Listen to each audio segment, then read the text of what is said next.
beautiful people. Welcome back.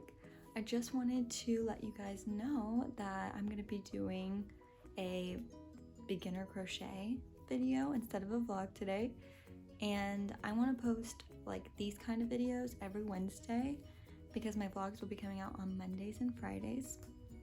So I'm going to show you guys first a few things that I've made, including this cute blanket that I'm on. I love this blanket and I've had it for 5 years. It's so old now and I just washed it so it's all clean. But I've also made shirts, I've made bandanas, water bottle holders, I've made it all, and I want to show you guys today how you can start crocheting if you also want to make it all. You need some kind of yarn, all right? I picked this one because it still had the paper and I wanted to show you guys how to read the paper because nobody showed me when I was doing this. If you guys look closely here, it'll have all of this information, like whether you can wash it, dry it, yada yada. This hook is for the crochet hook size that you're gonna need. So this one is 5.5. So now I'll need to grab a 5.5 crochet hook and then we can get started.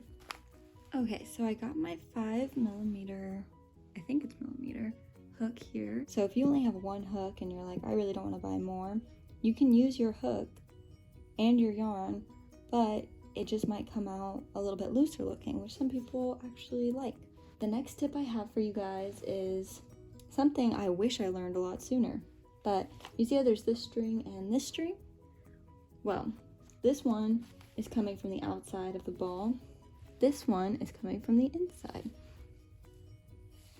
So always try to get it from this one because then it makes it a lot easier to pull. Whereas you see if I like do this, it's just gonna keep rolling around. The hook is easy. You literally just hold it like this. The hard part is starting the loop. What are we gonna work off of? So you see that line on your finger?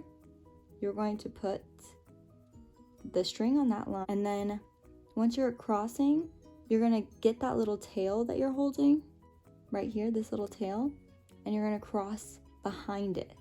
You see how the string's in front now? You're gonna cross behind it and come up. Now you have an X under here. The X doesn't matter, you just want these two strings, and then you're gonna pull the second string over. So you see how I did that? It's gonna be the second string, pull it over, and then you just pull up your finger to tighten it. Then you can put your hook in and tighten it like that. You're gonna hold the string inside of these 3 fingers here, right? Your middle finger and your thumb work together. They're gonna hold your work project, right? This finger, the only finger that you really have to worry about is your index finger. This finger gets a little stiff because you're holding it so straight all the time because you're controlling the tension of how much string is coming through your fingers. You see that? So when you're crocheting, you're gonna hold your middle finger and your thumb and you're gonna point your finger straight. Then you're gonna grab your hook, wrap under it from the front. Always go in the front and underneath it. See that? Now you're just gonna turn the hook towards you so it grabs onto the string.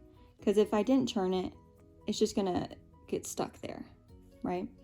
So we're gonna turn the hook down and then put that little nose straight through the loop. Now you have your first stitch. So I'm gonna show you guys again. Under, pull through, under, turn, pull through, under, turn, pull through, under, turn, pull through. So you see how these are all like the same tension? Now if you didn't have this, like you were just holding it and you were trying to crochet, it's gonna come out like that. And no worries if you do mess up because you just pull the string and it unloops them. You put it back through and you can tighten it again. And now you're back.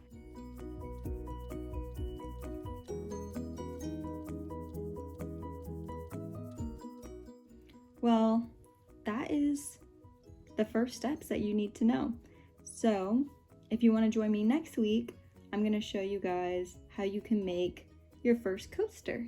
because I think a coaster is going to be the easiest thing to start because it's going to just be a small little square. And getting a square is harder than you think, you guys. That and a new stitch, which is going to be a double crochet. So if you ever like think, oh, I want to learn to crochet, I'm going to buy some patterns. Don't. You're not going to learn that way, or at least I didn't. Thanks for joining today. I just wanted to let you guys know that you don't have to have a lot of equipment for crocheting. So if it's something you're even slightly interested in, I recommend you jump in and try it, because you never know what you can do until you do it. You guys can leave comments below if there's something else easy you guys would also like to learn, like a blanket, like this one. This is how I started crocheting, and I highly recommend it because the chunky yarn is easier to work with. Like, you can see what's going on, and it feels like you're getting somewhere quicker. But this one took like 6 balls of yarn, so it can get very expensive.